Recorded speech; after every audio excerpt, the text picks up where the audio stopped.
major scales unit of study. We are also learning the circle of fifths as we're doing this, and we're learning why a major chord is a major chord and what notes are within it.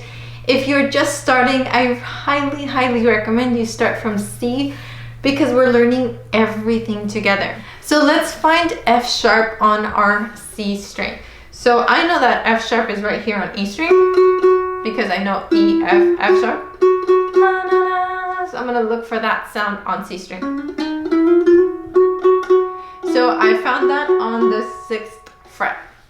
We've learned before that the major scale shape is index, ring, index, middle, pinky, index, ring, pinky.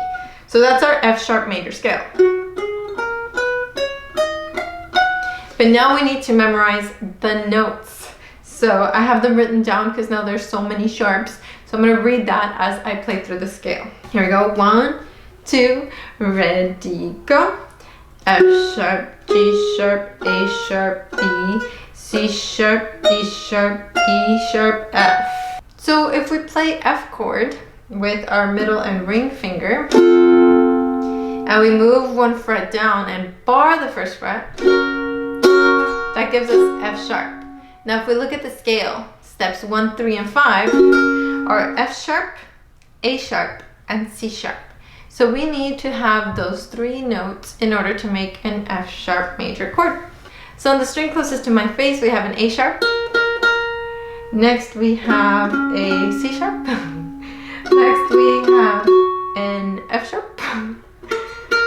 And another A sharp. This is both a good test of my brain and the bar, because barring on the 1st fret is super difficult, and that's usually because, you know, the nut is here and the strings are a little higher. I'm lucky that this ukulele has really nice comfortable action, the space between the strings and the fretboard, so yeah. But if this is really uncomfortable for you, then what you can do is play an E chord, move up a step to F, and move on up another step to F sharp. So that's another way you can play an F sharp chord.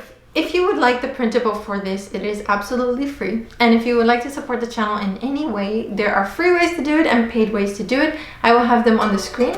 But just liking the video, watching the ads, leaving a comment or sharing it are ways that help support the channel. So if you're grateful for what you're learning, then support. Thank you so much for being here, and I will see you in the next one. Sayonara!